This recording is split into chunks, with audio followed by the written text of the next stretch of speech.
सबसे पहले नायब सिंह जी ने कहा कि अब हम मुख्यमंत्री निवास के दरवाजे खोलेंगे, यानी कि 10 साल तक दरवाजे बंद थे। और अब जब ये यूं कह रहे हैं कि नायब सिंह सैनी ने, मुख्यमंत्री ने ये कहा है कि हमने दरवाजे खोल दिए, तो मुख्यमंत्री तो अब बड़ा है। ये 100 गज के हम सोनीपत में जाके 1000 जो है कब्जे दिलाएंगे। अभी जो सोनीपत में प्लॉट दिए, इन्होंने जो प्लॉट दिए भूपेंद्र सिंह हुड्डा के राज में, तब तो उनकी कभी कोई रजिस्ट्री तक नहीं हुई। हम तो सारों की रजिस्ट्री करा के दे रहे हैं। नमस्कार, मैं हूं काशापा, आप देख रहे हैं आपकी खबर। और तकरीबन 2 दिन पहले दीपेंद्र हुड्डा पदयात्रा चल रही थी और उसी दौरान जो है बीजेपी पर जमकर निशाना साधा और कुछ सवाल पूछे थे बीजेपी से। उन्होंने तो सवाल पूछ लिए लेकिन उनको जवाब नहीं मिले। फ़िलहाल हम मौजूद हैं बीजेपी नेताजी के घर, हनुमान वर्मा जी, और इनसे जो दीपेंद्र सिंह हुड्डा ने जो कुछ क्वेश्चन पूछे थे ना, उन्हीं के जवाब लेने के लिए इस समय हम उनके निवास स्थान पर मौजूद हैं और जानने की कोशिश करते हैं, क्योंकि बड़े आरोप जो हैं दीपेंद्र हुड्डा के द्वारा पूरे बीजेपी पर लगाए गए। आखिर उन सवालों का जवाब लेने के लिए हम यहाँ पर पहुँचे हैं, तो जानने की कोशिश करते हैं। हाँ जी है सर, है क्या? हाँ जी, हैंगे सर? हाँ जी। तो दोस्तों, जिस प्रकार से दीपेंद्र सिंह हुड्डा ने जो सवाल पूछे हैं उनके जवाब जानने के लिए हमारे साथ इस समय मौजूद हैं और देख सकते हैं आप। सर कैसे हो? बहुत बढ़िया, आप बताएं। सर ठीक ही है। तो दोस्तों, फ़िलहाल कुछ सवाल जो दीपेंद्र सिंह हुड्डा ने पूछे हैं उन्हीं के जवाब लेने के लिए हम यहाँ पर मौजूद हैं, और अब जो है कैमरा सेट कर देते हैं और फिर उन्हीं सवालों के जवाब सर से ज़रूर लेंगे। सो वर्मा जी, सबसे पहले तो आपका बहुत बहुत स्वागत है आपकी खबर पर। आपकी खबर के सभी दर्शकों को मेरा साधुवाद।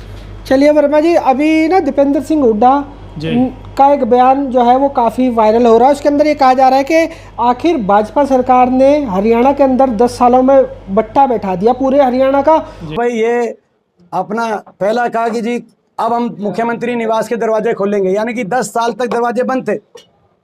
10 साल बट्टा बिठा दिया, तब नहीं हरियाणा की जनता के दरवाजे खोले, आखिरी महीने में खोलेंगे। और अब जाकर जो मुख्यमंत्री नायब सिंह सैनी है उन्होंने आम जनता के लिए जो है अब दरबार लगाना शुरू कर दिया, अब अपने राज दरबार के दरवाजे खोल दिए। आप क्या कहेंगे उसको लेकर? ऐसा है, दीपेंद्र हुड्डा जी जो हैं वो तो बेचारे हैं, उनको पता ही नहीं किसी चीज़ का कि 10 साल में खर्ची और पर्ची बंद करने का काम किसने करा। इनके राज में तो खर्ची और पर्ची चला करती, नेताओं के जो थे फ़ोन चला करते, ये सारा बंद करने का काम भारतीय जनता पार्टी ने करा। और अब जब ये यूं कह रहे हैं कि नायब सिंह सैनी ने, मुख्यमंत्री ने ये कहा है कि हमने दरवाजे खोल दिए, तो मुख्यमंत्री तो अब बना है। नायब सिंह जब मुख्यमंत्री बना उसके बाद ही दरवाजे खोलेगा, उससे पहले तो दरवाजे खुले थे। ये तो गलत बयानबाजी करते हैं दीपेंद्र हुड्डा जी। फिर उसके बाद कहा कि ये 100 गज के हम सोनीपत में जाके 1000 जो है कब्जे दिलाएंगे, 1000 परिवारों को कब्जे दिलाएंगे। मैं पूछना चाहता हूँ, हमारे समय 4 लाख प्लॉट मिले थे। उस समय इन्होंने 10 साल पहले आते ही कहा कि एससी और बीसी को जो स्कीम मिल रही है खत्म करो इसको। एक प्लॉट इन्होंने नहीं दिया 10 साल, माफ़ी मांग गई है। सर एक बात इन्होंने और कही है कि इन 10 सालों में एक भी प्लाट नहीं दिया, और जो प्लाट जो देने जा रहे हैं वो कांग्रेस के राज के अंदर दिए जाने थे।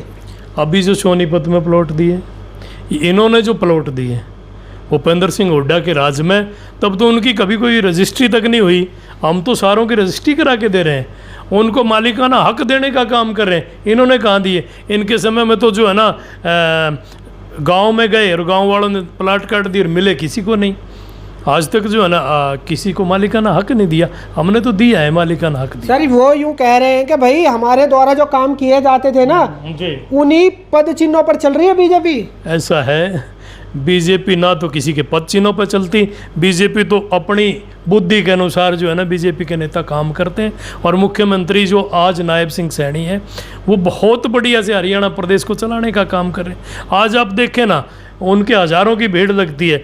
वो सुबह 7 बजे से लेकर रात को 12 बजे तक लोगों से मिलते हैं, और जो भी कागज़ उनके पास पहुंचता है उसको इम्प्लीमेंट करने का, रिगार्डिंग अधिकारी के पास भेजने का काम कर रहे हैं। आज तक किसी ने नहीं करा।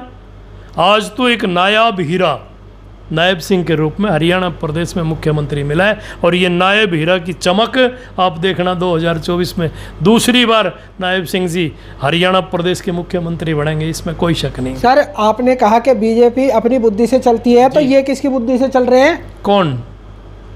दीपेंद्र सिंह हुड्डा। दीपेंद्र हुड्डा में बुद्धि नहीं है ना। दीपेंद्र हुड्डा तो फालतू की बातें करते हैं। अब इन्होंने एक यात्रा निकाल रखी, किस बात की यात्रा है ये गिनाए ना। अपने समय में जो कुठाराघात इन लोगों ने करा वो गिना दे। मैंने तो एक वीडियो देखा था, शायद 80 के आसपास का कहीं का होगा, एक एक्स MLA, उसको कोई जानता नहीं क्या, कैसे धक्के मार दिए उन्होंने उस एक्स MLA को। सबको पता है वो कुलाना का एक्स MLA था, कैसे किस तरीके से धक्के मारे जाते हैं। दीपेंद्र हुड्डा तो अपने आप को राहुल गांधी से बड़ा समझने लगा है, जबकि राहुल गांधी लोगों से सीधे मिल संवाद कर रहे हैं, और ये एक आदमी जो है ना अपने एक्स MLA कोई धक्के मरवाने का काम कर रहा है। तो फिर कहाँ बुद्धि है? अगर बुद्धि होती तो ऐसा काम नहीं होता। अब नरेश सेलवाल, कौन नहीं जानता कि हरियाणा प्रदेश में ये उकुलाना से एक्स MLA थे, फिर कैसे उनको धक्के मार दिए। ये तो इनकी प्रवृत्ति ऐसी है कांग्रेस की कि इनके जो लोग हैं, जो पदाधिकारी है, उनकी तो कोई पूछ नहीं होती, इनके लोग धक्के मारे जाते हैं, इसीलिए तो लोग कांग्रेस छोड़ रहे हैं। फिर कहा कि बैकवर्ड क्लास के लिए, ओबीसी के लिए हम जो 6 लाख किया था वो गलत था। उसमें हरियाणा के ओबीसी समाज को ज़्यादातर को उनका अधिकार नहीं मिला। इसको केंद्र सरकार की तरह 8 लाख करेंगे। 8 लाख कब करेंगे? जब करेंगे तो उसके बाद तो एक भर्ती नहीं बची अब। यानी कि 10 साल तक हरियाणा के ओबीसी समाज को 6 लाख, और 6 लाख में भी कृषि और इनकम जोड़ते हुए 6 लाख, यानी कि जिस भी ओबीसी की कोई कृषि इनकम है उसको जो है उसका लाभ नहीं मिल पाया ओबीसी आरक्षण का 10 साल तक। खुद मान रहे हैं अगर इनका 6 लाख का फैसला ठीक था तो 8 लाख क्यों किया कांग्रेस ने जब मांग रखी? और अगर ये 8 लाख का ठीक है, कांग्रेस तो 10 लाख करेगी, 8 लाख का ठीक था तो 10 साल तक की माफी कौन मांगेगा ओबीसी समाज से? एक्चुअल में पिछड़ा वर्ग का अगर कोई तेजी है तो फिर भारतीय जनता पार्टी है। उन्होंने क्रीमी लेयर को दुरुस्त कर दिया, इसमें कोई शक नहीं। और 8% जो है ना पिछड़ा वर्ग को, BCA को पंचायती राज में दे दिया, 5% पंचायती राज में BCB को भी देने का काम कर दिया। और आज बैकलॉग जो सबसे बड़ी बात थी, मैं तो एक बात कह रहा हूँ, माफ़ी मांगने की 10 साल की बात कर रहे हैं ना कि ये क्रीमी लेयर के मामले में माफ़ी मांगे, तो सबसे पहले माफ़ी मांगे कांग्रेस। अगर मैं काका कालेलकर रिपोर्ट की बात करूं तो 1955 की बात है, तब राज किसका था? कांग्रेस का था। तब वो रिपोर्ट क्यों नहीं सार्वजनिक करी गई? उसके बाद 1980 में ये जो मंडल कमीशन की रिपोर्ट थी, इंदिरा गांधी की मेज पर पड़ी थी, किसने इंदिरा जी के हाथ पकड़ लिए थे? तब इन्होंने जो है ना मंडल कमीशन की रिपोर्ट लागू क्यों नहीं करी? फिर जो 1990 में एक मसीहा ने, VP सिंह जी ने इसको लागू करने का काम करा, तो फिर 95 में जब तत्कालीन जो सरकार कांग्रेस की थी, तब इन्होंने जो पूर्व में चला रहा 10% था उसको 27 क्यों नहीं करा 1 और 2 में? किसने इनके हाथ पकड़ लिए थे? फिर जब जाति गवर्नमेंट में 2014 में जाके जब भूपेंद्र सिंह हुड्डा ने 10 साल का राज कर लिया और फिर जाति गवर्नमेंट में इसको 10 से 15 करा, फिर भूपेंद्र सिंह हुड्डा का हाथ किसने पकड़ लिया था? उन्होंने इसको जो 27 क्यों नहीं करा? वो जो 19 साल की जो टर्म थी 1995 से लेकर 2014 तक की, तब हमारे HCS IPS बच्चे लगने थे, तो उसकी माफ़ी कांग्रेस मांगे। फिर भूपेंद्र सिंह हुड्डा ने 2014 में जाति गवर्नमेंट में जब इसको 10 से 15 करा, तो फिर 27 क्यों नहीं करा? इसकी माफ़ी भूपेंद्र सिंह हुड्डा मांगे कि उन्होंने हमारे HCS और IAS बच्चे जो लगने थे उनके भविष्य पे कुठाराघात करा। ये माफ़ी तो मांगनी चाहिए दीपेंद्र हुड्डा को। तो आप क्या कुछ कहना चाहते हैं कि उल्टा चोर कोतवाल को डांटे हो रही है क्या? इसमें कोई शक नहीं, उल्टा चोर कोतवाल को डांटे, क्योंकि भूपेंद्र सिंह हुड्डा ने जो गलत करा पिछड़ा वर्ग के खिलाफ, उसके लिए दीपेंद्र हुड्डा स्वयं माफ़ी मांगे और अपने पिताजी को भी बोले कि आपने पिछड़ा वर्ग के साथ कुठाराघात करे, इनसे माफ़ी मांगे। ये बैकवर्ड के ना तो कभी तेजी थे और ना कभी हो सकते। आज हरियाणा प्रदेश जो पिछड़ा वर्ग है वो अपने आप को नायब सिंह सैनी के हाथों में, मजबूत हाथों में सुरक्षित महसूस कर रहा है। तो ये एक एक जो फैसले कर रहे हैं, अब पैनिक में आए, वो एक एक फैसला इनकी विफलता, 10 साल की अपनी खुद की विफलता का कबूलनामा है। और लोगों को विश्वास है कि भाई कोई कुछ करेगा, हरियाणा को आगे लेके जाएगा, तो कांग्रेस पार्टी ही हरियाणा को आगे लेके जा सकती है, लोगों को विश्वास है। तो सर अंत में हुड्डा साहब कह रहे हैं 2024 में अब उनकी सरकार जब आएगी इम्प्लीमेंट वो करने जा रहे हैं अब। ऐसा है, ये तो दिन में सपने देख रहे हैं, इसमें कोई शक नहीं। और ये कह रहे हैं कि हमारी सरकार आएगी, तो सरकार तो भारतीय जनता पार्टी की आनी है और मुख्यमंत्री नायब सिंह सैनी बनने। पहली बार किसी ने अगर मैं भारतीय जनता पार्टी के शीर्ष नेतृत्व का इसके बाद इस बात के लिए आभार प्रकट करता हूं कि जिनकी संख्या 46% इस प्रदेश में है, जिनकी संख्या 52% देश में है, पहली बार हरियाणा प्रदेश में पिछड़ा वर्ग का मुख्यमंत्री बनाया है।